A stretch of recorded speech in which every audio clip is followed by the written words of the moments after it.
बिहार विधानसभा चुनाव 2025 की मतगणना से ठीक पहले सासाराम में सामने आया कथित ईवीएम घोटाला राज्य की राजनीति में एक बड़ा मुद्दा बन गया। 13 नवंबर की रात एक ट्रक स्ट्रॉन्ग परिसर में दाखिल हुआ, जिस पर विपक्षी दलों ने आरोप लगाया कि उसमें ईवीएम मशीनें थीं जिन्हें बदला जा रहा था। यह मामला कुछ ही घंटों में बड़ा विवाद बन गया और स्थानीय स्तर से लेकर राज्य भर में राजनीतिक हलचल तेज हो गई। प्रशासन ने इन आरोपों को खारिज किया, लेकिन विवाद फिर भी शांत नहीं हुआ। इस रिपोर्ट में सासाराम विवाद से जुड़ी घटना, आरोप, प्रशासनिक जवाब, सुरक्षा प्रक्रिया पर सवाल, राजनीतिक प्रभाव और लोकतांत्रिक विश्वास पर असर, सभी पहलुओं को विस्तार से समझाया गया है। 13 नवंबर 2025 की देर रात सासाराम रोहतास में स्थित मतगणना केंद्र के परिसर में एक ट्रक दाखिल होता है। यह वह समय था जब स्ट्रॉन्ग रूम में मतदान के दौरान इस्तेमाल की गई ईवीएम मशीनें सुरक्षित रखी गई थीं और मतगणना से पहले उन्हें किसी भी तरह की आवाजाही की अनुमति नहीं होती। इसी ट्रक के प्रवेश को लेकर विवाद भड़क उठा। आरजेडी ने आरोप लगाया कि ट्रक में ईवीएम बक्से भरे हुए थे, जिन्हें अंदर बिना सूचना ले जाया गया। स्ट्रॉन्ग रूम के सीसीटीवी कैमरे 2 बजे रात से बंद थे, जिससे शक और बढ़ गया। कई वीडियो सोशल मीडिया पर वायरल होने लगे, जिनमें दावा किया गया कि ट्रक से ईवीएम बदले जा रहे हैं। हालांकि इन वीडियोस की आधिकारिक पुष्टि नहीं हुई है। रोहतास के जिलाधिकारी और पुलिस अधीक्षक ने तत्काल प्रेस से बात करते हुए कहा कि ट्रक में खाली चुनावी बक्से, प्लास्टिक केस थे, कोई भी ईवीएम मशीन उसमें मौजूद नहीं थी। ट्रक का प्रवेश निर्माण लॉजिस्टिक कार्य से जुड़े कर्मचारियों की गलती थी, इसे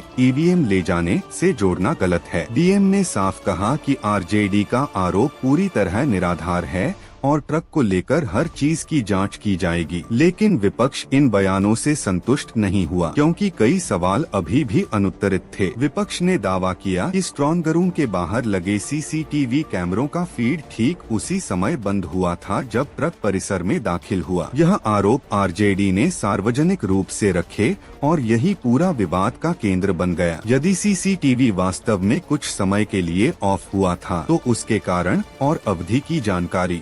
बिहार विधानसभा चुनाव 2025 की मतगणना से ठीक पहले सासाराम में सामने आया कथित ईवीएम घोटाला राज्य की राजनीति में एक बड़ा मुद्दा बन गया। 13 नवंबर की रात एक ट्रक स्ट्रॉन्ग रूम परिसर में दाखिल हुआ, जिस पर विपक्षी दलों ने आरोप लगाया कि उसमें ईवीएम मशीनें थीं जिन्हें बदला जा रहा था। यह मामला कुछ ही घंटों में बड़ा विवाद बन गया और स्थानीय स्तर से लेकर राज्य भर में राजनीतिक हलचल तेज हो गई। प्रशासन ने इन आरोपों को खारिज किया, लेकिन विवाद फिर भी शांत नहीं हुआ। इस रिपोर्ट में सासाराम विवाद से जुड़ी घटना, आरोप, प्रशासनिक जवाब, सुरक्षा प्रक्रिया पर सवाल, राजनीतिक प्रभाव और लोकतांत्रिक विश्वास पर असर, सभी पहलुओं को विस्तार से समझाया गया है। 13 नवंबर 2025 की देर रात सासाराम रोहतास में स्थित मतगणना केंद्र के परिसर में एक ट्रक दाखिल होता है। यह वह समय था जब स्ट्रॉन्ग रूम में मतदान के दौरान इस्तेमाल की गई ईवीएम मशीनें सुरक्षित रखी गई थीं और मतगणना से पहले उन्हें किसी भी तरह की आवाजाही की अनुमति नहीं होती। इसी ट्रक के प्रवेश को लेकर विवाद भड़क उठा। आरजेडी ने आरोप लगाया कि ट्रक में ईवीएम बक्से भरे हुए थे, जिन्हें अंदर बिना सूचना ले जाया गया। स्ट्रॉन्ग रूम के सीसीटीवी कैमरे 2 बजे रात से बंद थे, जिससे शक और बढ़ गया। कई वीडियो सोशल मीडिया पर वायरल होने लगे, जिनमें दावा किया गया कि ट्रक से ईवीएम बदले जा रहे हैं। हालांकि इन वीडियोस की आधिकारिक पुष्टि नहीं हुई है। रोहतास के जिलाधिकारी और पुलिस अधीक्षक ने तत्काल प्रेस से बात करते हुए कहा कि ट्रक में खाली चुनावी बक्से, प्लास्टिक केस थे, कोई भी ईवीएम मशीन उसमें मौजूद नहीं थी। ट्रक का प्रवेश निर्माण लॉजिस्टिक कार्य से जुड़े कर्मचारियों की गलती थी, इसे ईवीएम ले जाने से जोड़ना गलत है। डीएम ने साफ कहा कि आरजेडी का आरोप पूरी तरह निराधार है